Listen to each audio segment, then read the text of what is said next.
ससुराल में VIP railway station पर गरीब बहू का किया वेलकम। सुबह के समय रेलवे स्टेशन पर भीड़ लगी हुई है। कोई अपना सामान लेकर भाग रहा है, कोई टिकट देख रहा है, कोई ट्रेन का इंतजार कर रहा है। तभी अनाउंसमेंट होती है, यात्रीगण कृपया ध्यान दें, प्लेटफॉर्म नंबर 3 पर आने वाली एक्सप्रेस ट्रेन कुछ ही समय में पहुंचने वाली है। सभी यात्री अपने सामान का ध्यान रखें। इतने में ट्रेन की सीटी की आवाज आती है। लोग अपनी जगह खड़े हो जाते हैं। इसी भीड़ के बीच खयाती अपनी छोटी सी टोकरी में खीरे बेचती है।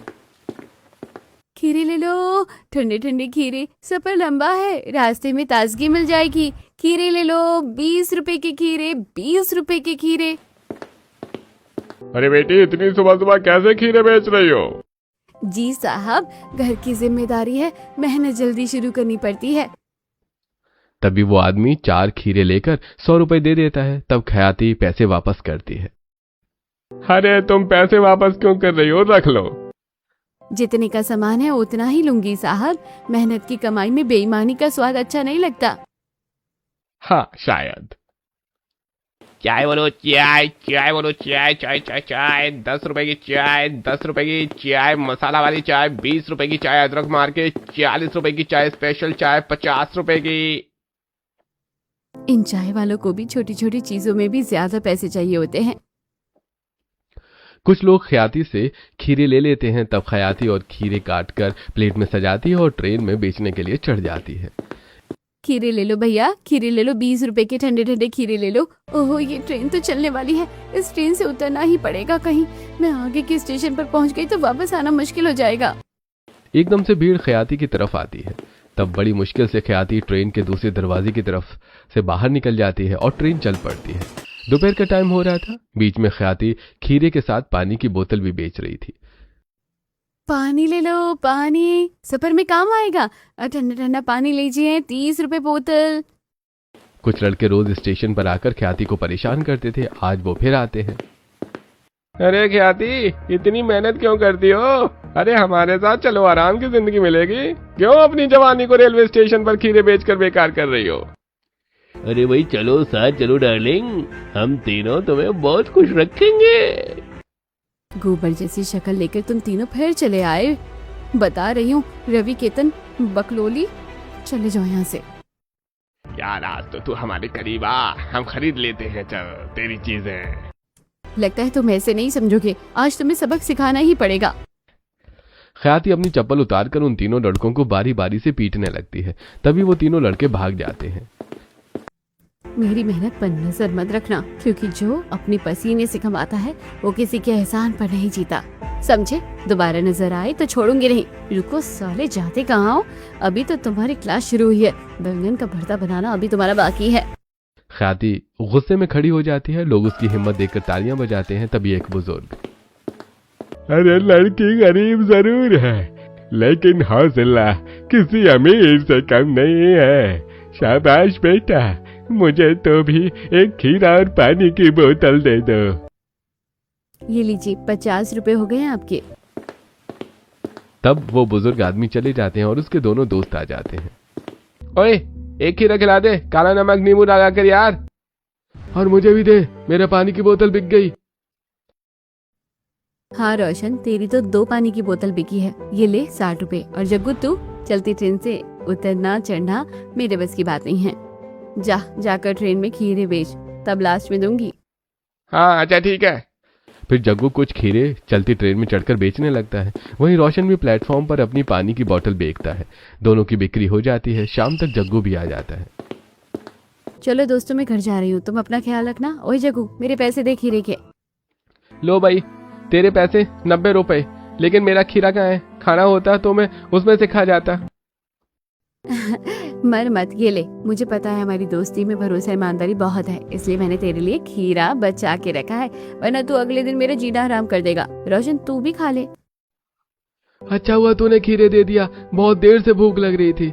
तीनों मिलकर खीरा खाते हैं और फिर बचे हुए पैसों से ख्याति मंडी से सब्जी खरीद कर घर पहुंच जाती है, जहां बबली चूल्हा जलाकर खाना बना रही थी और कार्तिक माँ के सिर पर पट्टी कर रहा था। अरे बबली, तू खाना क्यों बना रही है?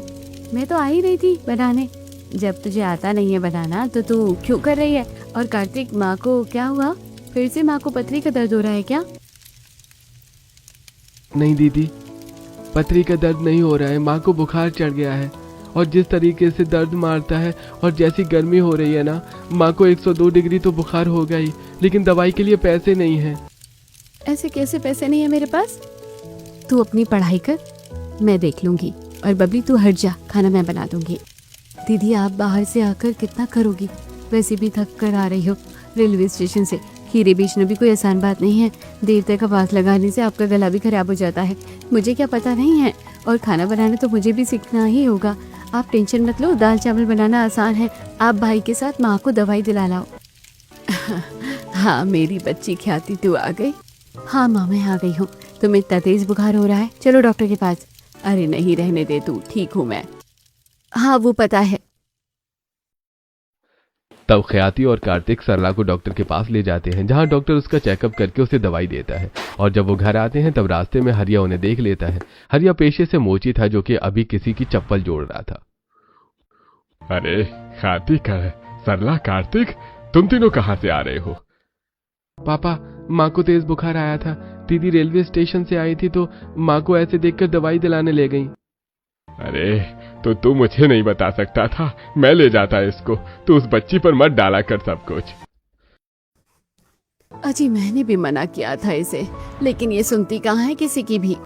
अरे मम्मी पापा, मुझे कुछ नहीं हुआ है, मैं ठीक हूँ। दवाई आ गई है ना पापा, आप उनकी टेंशन मत लो। डॉक्टर ने कहा है 3-4 दिन में माँ ठीक हो जाएगी। फिर ख्याति अपनी माँ को घर ले जाती है। हरिया 8 बजे तक मोची का काम करके घर लौटता है और दोनों बहन भाई पढ़ रहे होते हैं। अगर तुम लोगों की पढ़ाई हो गई हो तो अब खाना पीना भी खा लो समय से। ये लो पापा आपकी थाली। पापा, बड़े होने की जिम्मेदारी तो निभानी ही पड़ेगी। अरे तो भी खा ले बेटा, रेलवे स्टेशन पर काम करके भी तू घर ही संभालती है। ऐसा कहकर सब साथ बैठकर खाना खाते हैं। फिर ख्याति अपनी माँ को दवाई खिला देती है। बेटा मुझे एक और दवाई नहीं खानी, मुंह कड़वा कड़वा सा हो गया है। कितनी दवाई खिलाते हो तुम लोग मुझे। माँ, दवाई तो आपको हमारे लिए खानी ही पड़ेगी, जल्दी से ठीक हो जाओ। माँ, दवाई नहीं खाओगी तो जल्दी से ठीक कैसे होगी? चलो खा लो। बच्चे हम हैं, जिद आप कर रही हो, लेकिन अब तुम दोनों मेरी माँ बन चुकी हो। हाँ हाँ चलो अब आओ दवाई खाओ। तब जाकर सरला दवाई खाती है। दरअसल ख्याति अपने परिवार को लेकर काफी चिंतित रहती थी। पिता मोची का काम करते थे, जिससे कुछ ज्यादा सहारा नहीं मिलता था। इसलिए ख्याति रेलवे स्टेशन पर खीरे बेचकर काम चलाती थी और फिर भाई बहनों को पढ़ाई लिखाई का खर्चा भी। थोड़े दिन गुजरते हैं, सरला की फिर तबीयत खराब होती है। डॉक्टर, माँ कब तक ठीक हो जाएगी? देखिए, जब तक ये छोटा सा स्टोन बाहर नहीं आएगा तब तक तो दर्द रहेगा। तो या तो हम दवाई खिलाकर ये स्टोन बाहर निकलवा सकते हैं या फिर माइनर सर्जरी होगी। इससे पहले इनके कुछ टेस्ट और अल्ट्रासाउंड हो रहे हैं। 2 हफ्ते का टाइम है आपके पास। सर, ये सर्जरी अल्ट्रासाउंड टेस्ट में कितने पैसे चाहिए? टेस्ट आपके 5,000 रुपए में हो जाएंगे, लेकिन सर्जरी दवाइयों का खर्चा लगभग 50,000 से ऊपर का है। हे भगवान, 2 हफ्ते में इतने पैसों का जुगाड़ कैसे कर पाऊंगी? मदद करो भगवान। ठीक है डॉक्टर, आप माँ से कुछ भी मत कहना। ठीक है बेटा चले, डॉक्टर क्या कह रहे हैं? डॉक्टर बोल रहे हैं आप जल्दी से ठीक हो जाओगी। सच? फिर तो मुझे पेट में दर्द नहीं होगा ना पथरी का? बिल्कुल भी नहीं होगा सरला जी। आप अपना ख्याल रखिएगा, एक्सरसाइज करो, वॉक करो, अच्छी अच्छी चीजें खाओ। इसके बाद माँ बेटी घर पर आ जाती हैं और ख्याति अपने खीरे की टोकरी लेकर रेलवे स्टेशन पहुंच जाती है। जल्दी से खीरे काट लेती हूँ, मेरे पास सिर्फ 2 हफ्ते हैं। मुझे जल्द से जल्द पैसे जमा करने होंगे और माँ का टेस्ट भी तो करवाना है। 2 हफ्तों से पहले रिपोर्ट भी तो आनी है ना। खीरे काटकर ख्याति रेलवे स्टेशन पर खीरे बेचने लगती है। लीजिए लीजिए, ताज़ा ताज़ा ठंडे खीरे लीजिए, सिर्फ 20 रुपए के। बेटे जरा मुझे 40 रुपए की खीरे दे दो। ये लीजिए आंटी। ऐसे ही ख्याति रेलवे स्टेशन पर तो कभी रुकी हुई ट्रेन में जाकर खीरे बेचती है। वहीं अरबपति फैमिली महेश्वरी राजेश की बेटी रुचि थी, जो कि मॉडर्न जमाने और अरबपति होने का बहुत फायदा उठा रही थी। क्या बोल रहे हो तुम? कल रात से वो घर पर नहीं आई है और तुम लोगों को इस बात की खबर नहीं है। तुम फोन नहीं कर सकते हो रुचि को? पापा, मैंने उससे बहुत फोन किया लेकिन वो फोन ही नहीं उठा रही है। वेदिका, माहेश्वरी, तुम दोनों से जाने ही क्यों देते हो रात के 10 बजे?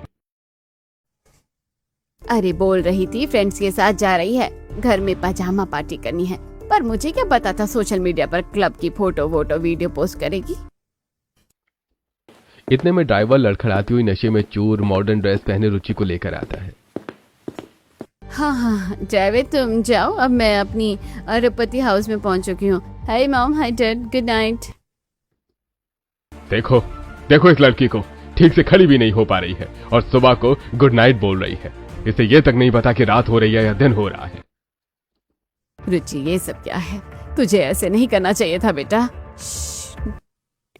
हर्ष हर्ष, पापा स्लीपिंग, नॉटी नॉटी रात आई, तू है मैं हूँ एंड लॉट्स ऑफ तन्हाई।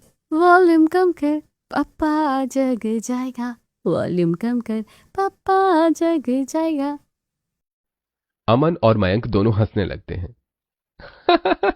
ऐसे तो भैया हमने भी कभी नहीं किया। अरे चुप करो तुम दोनों, अपनी बहन को संभालो।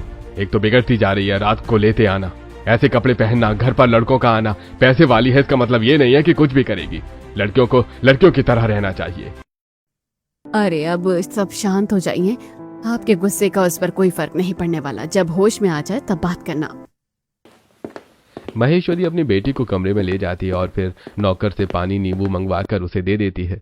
2 घंटे बाद वो जाग जाती है और नहा धोकर डाइनिंग टेबल पर आती है। सब लोग उसे घूर रहे होते हैं।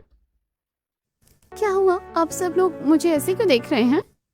ऐसे नहीं देखे तो रुचि कैसे देखे तुम्हें? कुछ याद भी है थोड़ी देर पहले क्या हुआ? तुम घर पर कब आई? कल कितने बजे गई थी?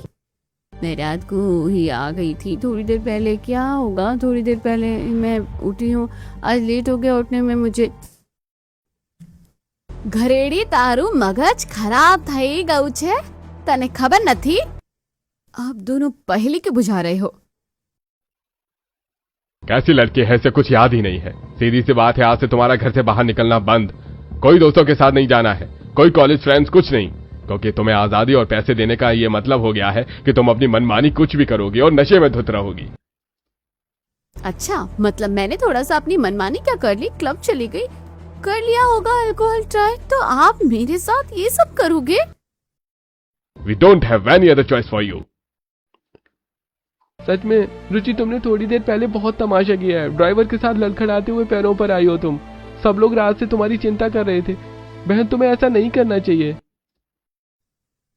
आई कैन अंडरस्टैंड भैया कि मुझसे थोड़ी गलती हो गई है, लेकिन इसका मतलब ये नहीं कि मेरे घूमने फिरने पर रोका टोकी हो जाए।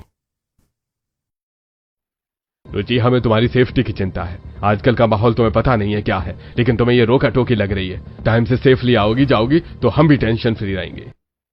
अरे छोड़ो ये सब, अब आप लोग ब्रेकफास्ट कर लो। रुचि, सब लोग ब्रेकफास्ट कर रहे होते हैं। इतने में रुचि की फ्रेंड साक्षी का फोन आता है और वो उसे क्लब के लिए इनवाइट करती है। जैसी रुचि जा रही होती है, राजेश नौकर से दरवाजा बंद करवा देता है। मैंने बोला ना रुचि, तुम कहीं नहीं जाओगी। मैं जाऊंगी डैड, मैं जाऊंगी, और मुझे कोई नहीं रोक सकता। वैसे भी मेरा घर में दम घुटता है। ऐसा कहकर रुचि घर से बाहर निकल जाती है। राजेश माहेश्वरी को गुस्सा आता है। पापा जी, आप थोड़ा इंतजार कीजिए, वो आ जाएगी गुस्सा शांत होने पर। और कहाँ जाएगी, सुबह भी तो आई थी ना। फिर लोग कहेंगे अमीर बाप की बिगड़ी औलाद है। अरे मैंने इसीलिए पैसों को आगे रखा कि कभी मेरे किसी भी बच्चे को तकलीफ ना हो। ये नहीं कि पैसों का घमंड हो जाए, खुद से काबिल पता नहीं कब बनेंगे। रुचि गुस्से में घर से बाहर निकल जाती है। तभी 3 बदमाश उसकी गर्दन पर चाकू रखकर उसकी गाड़ी में घुस जाते हैं और वो चिल्ला भी नहीं पाती। अगर चिल्लाई अच्छा नहीं होगा, गर्दन तेरी काट दी जाएगी। चुपचाप गाड़ी चलाओ, रेलवे स्टेशन की तरफ चल। छोड़ दो मुझे, छोड़ दो मुझे। तुम्हारा मैंने क्या बिगाड़ा है, क्यों मेरी गाड़ी में घुस गए हो? चुप कर, सोने की अंडी देने वाली मुर्गी। अभी अभी तो तेरे अरबपति बाप से बहुत पैसे लेने हैं, इसलिए तो तुझे किडनैप किया है। लेकिन अगर तेरे गले से आवाज निकली ना तो तू जिंदा बच के नहीं जा पाएगी। इसलिए हमारे भलाई के बारे में। बगलोली, तो हमने प्लान इसे क्यों बता रहे हैं? अरे इसे क्या बता रहा हूँ, इसके बाप से पैसे लेने के बाद हम गोवा घूमने जाएंगे। रुचि के गर्दन पर चाकू रखा हुआ था और वो गाड़ी चलाते हुए रेलवे स्टेशन भी पहुंच जाती है। बहुत बढ़िया, अब तुझे बिना किसी से कुछ कही इशाराबाजी किया ना, सीधे सीधे हमारे साथ रेलवे प्लेटफॉर्म तक चलना है। तूने कोई भी हरकत करी, पीछे हम तेरी कमर पर चाकू लगा रखे होंगे, उसी टाइम घोप देंगे। लेकिन अपनी और हमारी भलाई चाहती है तो चुपचाप चल। हाँ हाँ, तुम जैसा बोलो कि मैं वैसा करूंगी। मुझे घर से बाहर ऐसे नहीं निकलना चाहिए था। मम्मी पापा सही बोल रहे थे, मुझे ऐसे बाहर नहीं निकलना चाहिए था। मैं किसी की नहीं सुनती और आज भुगत रही हूँ। वहीं बदमाश केतन चाकू को कपड़े से छुपाकर रुचि को ब्लैकमेल करके वो रेलवे स्टेशन पर ले जाते हैं। इस वक्त खीरा बेचते हुए खयाती की टक्कर हो जाती है। देखकर नहीं चला जा रहा तुम लोगों से, तुम फिर आ गए। तो से मतलब जाकर अपने खीरे बेच ले। हाँ जा रही हूँ, लेकिन तुम्हारी शक्ल देखकर लगता नहीं है कि ये लड़की तुम्हारी दोस्त है। कौन है ये? ये हमारे दोस्त हैं, तू अपना काम कर। क्यों बताओ इसको? हाँ हाँ, मैं इनकी दोस्त हूँ। अब चले? हाँ चलो। तब वो गुंडे उस खाली ट्रेन की ओर ले जाकर हाथ बांधकर बिठा देते हैं। खयाती अपने रेलवे स्टेशन पर खीरे बेचने लगती है। 12 घंटे बीत जाते हैं। राजेश को अपनी बेटी मिलती नहीं है। वो आसपास के उसके सहेली दोस्त हर जगह पूछ लेते हैं। तब न्यूज में उसके लापता होने की खबर छाप देते हैं। साथ में नाम देने की अगले दिन एक पैसेंजर चाय पीते पीते उस अखबार को पढ़ता है। अरबपति परिवार की बेटी का अपहरण, ढूंढने वाले को मिलेगा बड़ा इनाम। खयाती फोटो देखती है और वो पहचान जाती है। ये तो वही लड़की है जिसे मैंने कल स्टेशन पर देखा था। मुझे इसे बचाना होगा। वो लफाड़ी रवि केतन बकलौली यहीं कहीं होंगे। जरूर पैसे ऐंठने के लिए उन्होंने उसे किडनैप किया होगा। सुनिए अंकल जी, आप ये न्यूज़पेपर मुझे दे दीजिए। ले लो बेटा। खयाती वो न्यूज़पेपर अपने दोस्त जग्गू और रोशन के पास लेकर पहुंचती है, जो कि रेलवे प्लेटफॉर्म पर सो रहे थे। अरे उठो, आज सोने का टाइम नहीं है। तुम लोगों की मदद चाहिए। क्या हुआ यार, कैसी मदद? एक बार पढ़, इस लड़की को हमें ढूंढना है। ये लड़की मुझे कल दिखी थी, बकलोल केतन रवि। इन्होंने ही छुपाया इसे फिरौती के लिए। अभी मैंने अखबार में पढ़ा है ये लड़की किसी अरबपति फैमिली के घर से है। ठीक है, हम ढूंढते हैं। हमारे पास पैसे नहीं है, लेकिन दोस्ती निभाने का हौसला है। तीनों मिलकर रेलवे स्टेशन के हर एक कोने को चेक करते हैं। फिर उन्हें खाली ट्रेन का डिब्बा दिखाई देता है, जहां वो जाते हैं और वो लड़की मिल जाती है। दोनों दोस्त उन गुंडों के सिर पर वार करते हैं। इतने में खयाती पुलिस को कॉल कर देती है और उस लड़की को बचा लेती है। फिर अखबार में अरबपति फैमिली को भी कॉल कर देती है। राजेश कॉल उठाकर सीधे रेलवे स्टेशन पहुंचता है। मेरी बच्ची, अरे मेरी बच्ची रुचि, तू ठीक तो है ना? सॉरी पापा, मुझसे गलती हो गई जो मैंने आपकी बात को नहीं समझा। आप सही बोल रहे थे, मैं गलत थी। थैंक यू, आपने मेरी जान बचाई। बेटा, तुमने मेरी बेटी को कैसे बचाया? ये रेलवे स्टेशन पर गुंडे आते रहते हैं, इसलिए मैं पहले से ही पहचानती थी इन्हें। और फिर कल रात को मेरी इनसे टक्कर भी हो गई थी। फिर वो ले गए और सुबह मैंने अखबार में न्यूज देखी तो मैं समझ गई थी कि फिर इन्हें ढूंढने लगी। तुम सच में बहुत बहादुर बच्ची हो, तुमने मेरी बेटी को बचा लिया। वैसे कहाँ जा रही हो तुम? इस रेलवे स्टेशन से? वो मैं यहाँ खीरा बेचती हूँ। वैसे मैं अकेले नहीं, मेरे दोस्तों ने भी मिलकर बचाया है। उन्होंने गुंडों की पिटाई करी, जग्गू और रोशन ने। तुम्हें तुम्हारा इनाम जरूर मिलेगा। अच्छा हुआ आपने मेरी बहन को बचा लिया। एक बार फिर आपको शुक्रिया। चलो माए से लेकर चलते हैं। राजेश पुलिस के साथ कुछ डॉक्यूमेंट के काम करता है। तब इनाम के पैसे राजेश मयंक से खयाती को दिलवा देता है और खयाती 20 लाख रुपए अपने दोस्तों दोनों को और गरीब आसपास के लोगों को दे देती है, जिनमें उनकी मदद हो जाती है और अपने पास कुछ भी नहीं रखते। ये देखकर मयंक, तुम्हारे घर में भी परेशानी है, फिर भी तुमने पैसे खुद नहीं रखे, सब अपने दोस्तों को दे दिए। जिसने मेरे बुरे समय में साथ दिया उसका हक पहले है। यही बात मयंक के दिल को छू जाती है। अरे सही कहते हैं लोग, इंसान की पहचान उसके हालात से नहीं उसके संस्कारों से होती है। फिलहाल मुझे जाना होगा, आप अपना ख्याल रखिएगा। दोस्तों, अगर आप खयाती की जगह होते तो वो पैसे अपने दोस्तों में बांट देते या खुद इस्तेमाल करते? हमें कमेंट में जरूर बताइएगा। वेल, तभी पुलिस वाला खयाती से भी पूछताछ करता है। राजेश वहीं होता है। मैडम जी, अपने पिताजी का नाम बता दीजिए और अपना भी। जी, मेरा नाम ख्याति है, मेरे पिता का नाम हरिया है। क्या बोला तुमने? हरिया? मेरे दोस्त की भी बेटी का नाम खयाती था, उसने बताया था। उसके गले में लॉकेट भी वैसा ही है। क्या मैं सोच रहा हूं वो सही है? बेटी, तुम्हें ऐतराज ना हो तो तुम बता सकती हो ये लॉकेट में फोटो किसकी है? ये तो मेरे पापा का लॉकेट है, उनकी ही फोटो है और मैं उनका लॉकेट अपने गले में डालकर रखती हूँ। देखिए।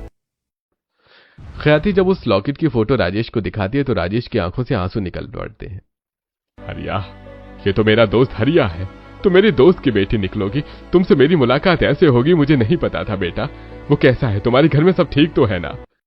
अंकल, मैं तो आपको जानती नहीं, लेकिन आप जानते हो तो अच्छी बात है। ठीक है घर में सब कुछ। बेटा, तुम मुझे मेरे दोस्त से मिला सकती हो? हाँ क्यों नहीं अंकल। तब खयाती रिक्शा में बिठाकर अरबपति राजेश को अपने टूटे फूटे घर में ले जाती है। अपने दोस्त से मिलकर राजेश भावुक हो जाता है। दोनों एक दूसरे के गले मिलते हैं। अरे मैंने तो तुझसे मिलने की उम्मीद ही छोड़ दी थी, तू अब बड़ा आदमी जो बन गया है। अरे कितना भी बड़ा आदमी बन जाऊंगा, लेकिन अपने बचपन के दोस्त को थोड़े भूलूंगा।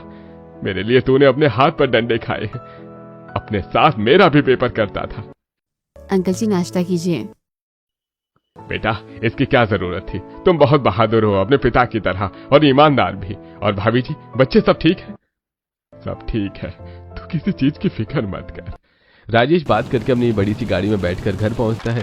3-4 दिन गुजर जाते हैं। वो लड़की मेरे दोस्त की बेटी है, लेकिन उसकी वजह से मेरी बेटी बची है। मयंक बेटा, वो ख्याति का जिस नंबर से फोन आया था उसी पर फोन करके पूछ लो सब ठीक तो है या नहीं है। ठीक है पापा, मैं पूछ लेता हूँ। वैसे भी हमारे दिए हुए पैसों से तो उसने गरीब लोगों की मदद कर दी, खुद भी एक पैसा नहीं लिया। क्या सच में? हाँ पापा। मयंक खयाती को फोन करता है। बार बार फोन करने की वजह से खयाती फ्रस्ट्रेट होकर बोलती है, अरे क्यों मुझे बार बार कॉल कर रहे हो? मैं हॉस्पिटल में हूँ, समझ नहीं आ रहा। अरे मेरी बात तो सुनिए खयाती जी, मैं मयंक बोल रहा हूँ। कौन से अस्पताल में बताइए, मैं आता हूँ। खयाती उसे बता देती है। थोड़ी देर में ही मयंक हॉस्पिटल में पहुंच जाता है। आप यहाँ क्यों हैं खयाती जी? आपको क्या काम है? मुझे आप ये बताइए, आपकी बहन ठीक है ना? यहाँ मैं अपनी माँ के लिए अस्पताल में हूँ। ख्याति मैं आ गया, मैं सिर्फ 2000 का इंतजाम कर पाया। मैं बोल रहा था तुझे आंटी के इलाज के लिए उसमें से पैसे रख ले, लेकिन तूने दानवीर बनना था। कोई बात नहीं जग्गू, मुझसे ज्यादा तुम्हें भी जरूरत थी।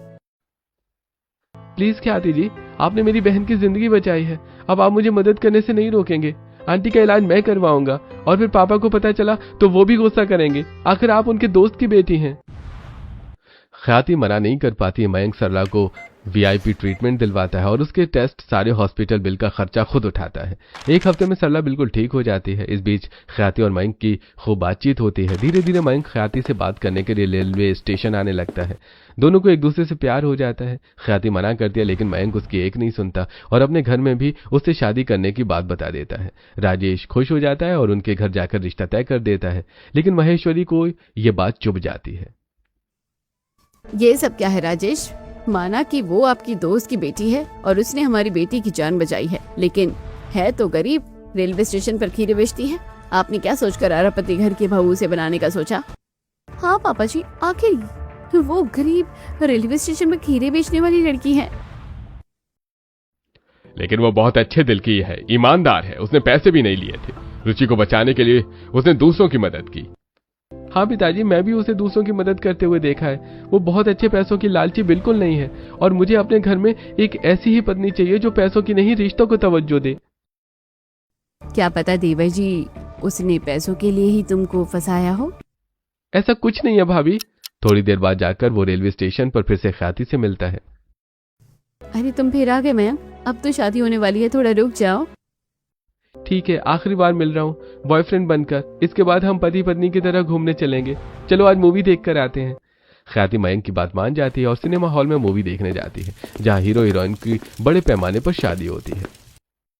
पाओ जैसे आलिया भट्ट अपनी फेवरेट जगह पर शादी कर रही है और इसका वेलकम हो रहा है। काश मेरे साथ भी यही हो, लेकिन रेलवे स्टेशन पर ये सब कहाँ हो सकता है। सपने से बाहर आ जा ख्याति। ख्याति, अब तुमने जो बोला है वही होगा। थोड़ी दिन बाद घर में शादी की तैयारी शुरू हो जाती है। मयंक भी अपनी मां को ख्याति के लिए मना लेता है और मयंक रेलवे स्टेशन पर अधिकारी लोगों से वेलकम करने की बात करता है, लेकिन वो सुनते नहीं है। मयंक के उदास चेहरे को देखकर राजेश पूछता है। मयंक उसे सब बताता है और फिर राजेश अधिकारी के स्पेशल डॉक्यूमेंट पर साइन करता है। कांग्रेचुलेशंस राजेश, गोयंका जी, ये रेलवे स्टेशन आपने खरीद लिया है, लेकिन इसका नाम अपने ख्याति स्टेशन क्यों कर दिया? अरे वो हमारी बहू का गिफ्ट है। अरबपति ससुराल वालों की तरफ से ख्याति और उसके परिवार को काफी अच्छे कपड़े और गहने मिलते हैं, और शादी के दिन दूल्हा दुल्हन किसी राजा रानी से कम नहीं लग रही थी। दोनों की बड़े से वेन्यू में पहाड़ों के बीच शादी हो जाती है, और शादी के बाद वो दुल्हन की तरह सजी हुई ट्रेन में ख्याति अपने ससुराल और मायके वालों के साथ बैठ जाती है। मुझे तो समझ नहीं आ रहा, अब हम यहाँ से कहाँ जाएंगे मयंक जी? अरे देखती जाओ बस। लेकिन दामाद जी मुझे समझ नहीं आया, हमारी बेटी की विदाई होनी थी ना, और हम क्यों आए हैं? हम अपने आप चले जाते। इसका जवाब मैं देता हूँ। संदन जी, आपकी बेटी एक अरबपति ससुराल की बहू बनी है और हम इसका बहुत अच्छे से वेलकम करने वाले हैं। और फिर शहर तो एक ही है, इसलिए हम साथ में जा रहे हैं। आप भी ये वेलकम देख के जाना। कुछ ही देर में उनकी ट्रेन ख्याति रेलवे स्टेशन पर रुकती है, जिसका नाम पहले धनराज स्टेशन था। ये वही जगह थी जहां पर ख्याति कभी खीरे बेचा करती थी। जैसे ही ख्याति ट्रेन से प्लेटफॉर्म पर कदम रखती है, उसके सामने लाल लंबी से कालीन बिछ जाती है। आसपास ढेर सारे शाही बैंड बाजे वाले खड़े हुए होते हैं और रेलवे स्टेशन को बहुत सुंदर से सजा दिया गया था और लाइट से जगमगाया हुआ था और बड़ी सी स्क्रीन पर लिखा हुआ होता है, स्वागत है हमारी बहू ख्याति बहू का। ये सब देखकर गरीब बहू और उसके मायके वालों की आंखों में आंसू आ जाते हैं। ये सब क्या है मैं? आपने ये सब मेरे लिए करवाया? हाँ, मैं आपका ड्रीम पूरा करना चाहता था और आपका वीआईपी रेलवे स्टेशन पर स्वागत है, जहाँ से आपके संघर्ष की कहानी शुरू हुई थी। वो अब एक मेहनत की कहानी बन चुकी है। हमारी लाडो को इतनी खुशी मिलेगी, सल्ला मैंने कभी नहीं सोचा था। मेरी दीदी दुनिया की सबसे सुंदर राजकुमारी लग रही है पापा अभी। हाँ, और ये स्टेशन भी अब उनके नाम पर हो गया। उनके अरबपति ससुराल वाले कितने अच्छे हैं जो वीआईपी वेलकम कर रहे हैं। अरे लड़कियों, जरा अच्छे से मेरी बहू का स्वागत करो। 4-5 लड़कियां आकर ख्याति की आरती उतारती हैं और वेलकम डांस करती हैं। पायो रे पायो रे पायो रे पायो रे पायो रे पायो रे पायो रे पायो रे, प्रेम रतन धन पायो, प्रेम रतन धन पायो, रुत मिलन खेलायो, प्रेम रतन धन पायो, मैंने पायो। तभी सुंदर से लहंगे में ख्याति चलकर आती है। उस पर फूलों की वर्षा होती है। कुछ साउथ इंडियन लोग धोती में शंख बजाते हैं और उस पर इत्र छिड़कते हैं। गरीबों, मेरा मतलब वीआईपी वेलकम हो रहा है, वेलकम परफॉर्मेंस भी दे दो। डांस सलमा से तारों वाली शगना दी शुभ आई रे, बनों से बनने की मिलने की जो रुत लाई रे, शहनाइयों गूंजी सबकी आंखें भर आए रे। गांव के लोग इकट्ठा हो गए थे। सभी लोगों की नजर सिर्फ ख्याति पर थी। अरे देखो तो, लड़की की तो किस्मत ही खुल गई। अरे पति ससुराल में गई है और लोगों ने कितने अच्छे से इसका वेलकम किया है। अरे भाई, ऐसी किस्मत हर किसी की नहीं होती। वहां पर मीडिया वाले भी आए थे। वो बहुत ज्यादा क्वेश्चन वगैरह पूछ रहे होते हैं, लेकिन उनके सिक्योरिटी गार्ड उन्हें दूर रखते हैं। ये सब कुछ टीवी पर लाइव आ रहा था। हर जगह खबर फैल जाती है कि एक गरीब बहू का वीआईपी की तरह रेलवे स्टेशन पर वेलकम हुआ है। यहाँ ख्याति अपने परिवार वालों से विदा लेती है। हमें बहुत याद आएगी तेरी, अपने ससुराल में सबका ख्याल रखना। हाँ माँ पापा, आप सब भी। इसके बाद मायके वाले अपने घर चले जाते हैं और बहू हेलीकॉप्टर में बैठकर अपने ससुराल में एंट्री मारती। वहां पर भी कई नौकर जाकर उस पर फूलों की वर्षा करते हैं और महेश्वरी चांदी की थाली में बहू की आरती करती है। गरीब लड़की की किस्मत चमक गई। तुम बहुत नसीब वाली हो कि तुम्हें मेरे बेटे ने पसंद किया है और तुमने मेरी बेटी की जान भी बचाई, वरना दूर दूर तक तो मैं एक ऐसी गरीब लड़की घर में आने तक नहीं देती। हाँ हाँ बिल्कुल। अरे तुम दोनों ये कैसी बातें कर रही हो? बहू का अच्छे से गृह प्रवेश करो ना। भाभी, आप बहुत सुंदर लग रही हैं और वीआईपी रेलवे स्टेशन पर मुझे आपका वेलकम बहुत अच्छा लगा। अच्छा, वो स्टेशन आपके नाम पर हो गया है, फ्री की टिकट तो मिल ही जाएगी ना? हाँ हाँ, फ्री की टिकट तो नहीं मिलेगी, लेकिन आपको फ्री स्पेस जरूर मिल जाएगा, क्राउड नहीं। तुम दोनों भी ना। चल आजा मेरी प्यारी बहू। महेश्वरी ख्याति को अपना लेती है, उसका गृह प्रवेश करवाती है। अगले दिन ख्याति की पहली रसोई होती है, जहां वो बहुत कुछ अच्छा सा बनाती है और एक महारानी की तरह लाल साड़ी में तैयार होकर आती है। सबको खाना परोसती है। उसका खाना खाकर ससुराल वाले उसे एक्सपेंसिव डायमंड नेकलेस गिफ्ट देते हैं। अरे इन सब की क्या जरूरत थी? मुझे तो बस आपका आशीर्वाद चाहिए। अब तुम अरबपति ससुराल वालों के खानदान की बहू हो, गले में आशीर्वाद की जगह तुम्हें यही दिखाना पड़ेगा। समझी प्यारी देवरानी जी? अरे वेदिका, तुम भी ना। कुछ देर बाद न्यूज और अखबारों में खबर आती है कि अरबपति ससुराल वालों ने वीआईपी रेलवे स्टेशन पर बहू का बहुत अच्छे से वेलकम किया। शहर और गांव के हर कोने में बस ख्याति के वीआईपी वेलकम की चर्चा थी। तभी ख्याति को सहेली फोन करती है। क्या बात है ख्याति, तू तो हर जगह चर्चा में है। बहुत अरबपति ससुराल मिला है तुझे, इतना प्यार करने वाला, जो रेलवे स्टेशन पर जरा इतना वीआईपी वेलकम कराया तेरा। शुक्रिया। ख्याति और मायके वालों को बहुत सारे फोन आते हैं। सबको गर्व महसूस होता है। दिन गुजरते हैं। ख्याति को अपने अरबपति ससुराल में खूब ऐशो आराम मिलता है। पति के साथ घूमती है और ससुराल वाले बहुत प्यार देते हैं, जिससे वेदिका बहुत ज्यादा चिढ़ती है। एक बार माहेश्वरी उसे एक महंगी सोने की चुन्नी लाकर देती है जो कि उसने साड़ी के ऊपर पहनी होती है, लेकिन जलन के मारे वेदिका उसके पल्ले में आग लगा देती है। मजबूरन वो दुपट्टा ख्याति को सिर से हटाना पड़ता है। भाभी आप ठीक हो ना? हाँ मैं ठीक हूँ। देखा, जो चीज मेरी नहीं है वो मैं तेरी भी नहीं होने दूंगी ख्याति। कोई बात नहीं बहू, मैं और ले आऊंगी। शाम को ख्याति परेशान होती है, तब ससुर, क्या हुआ बहू, तुम परेशान क्यों हो?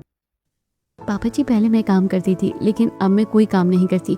इस घर में भी मुझे कुछ नहीं कराया जाता, खाली बैठकर बोर हो गई हूँ। मैं वापस अपना काम करना चाहती हूँ। व्हाट? देखो ख्याति, अब ये मत कहना कि तुम वापस से अपने ही नाम के रेलवे स्टेशन पर खीरे बेचना चाहती हो और अपने ससुराल की बहू होने का स्टैंडर्ड मेंटेन रखो। नहीं दीदी, मेरा कहने का मतलब ये नहीं है। ठीक है, मैं जानता हूं तुम काम करना चाहती हो, तो हमारे ही बिजनेस को संभालो, ट्रेनिंग ले लो और इससे तुम अपने परिवार वालों की मदद भी कर पाओगी। मुझे पता है तुम्हें वहां की टेंशन सताती है। थैंक यू पापा जी, पता नहीं कैसे आपने मेरे मन को पढ़ लिया। माँ बाप को बच्चों के बारे में सब पता होता है। पापा जी इतनी बड़ी कंपनी है, संभालना इस गरीब के बस की बात नहीं है। बहू, अब वो गरीब नहीं है। और फिर आत्मविश्वास होकर ख्याति अपने ससुराल की अरबपति कंपनी में ट्रेनिंग लेती है और धीरे धीरे काम को संभालती है। और मेहनत करना तो वो पहले से ही जानती थी। 2 ही महीने में न्यू आइडियाज शेयर करती है, कंपनी को प्रॉफिट देती है, गरीब लोगों को काम भी लगवाती है और अपनी मेहनत से वो इतने पैसे कमाती है कि मायके वालों का भी खर्चा उठा लेती है। भाई बहन अच्छे से पढ़ाई करते हैं, उनका नया घर बन जाता है और हरिया परचून की दुकान खोलकर घर का खर्चा उठाता है। इस तरह ख्याति अपने ससुराल में खुशी खुशी रहने लगती है। दोस्तों, जो इंसान सफलता मिलने के बाद भी अपने संघर्ष और अपने साथ देने वालों को याद रखता है, वही असली अमीर होता है। अगर दोस्तों कभी आप भी ख्याति की तरह अपना वीआईपी वेलकम करना चाहते हैं तो वो जगह कौन सी होगी, कमेंट करके हमें जरूर बताएं।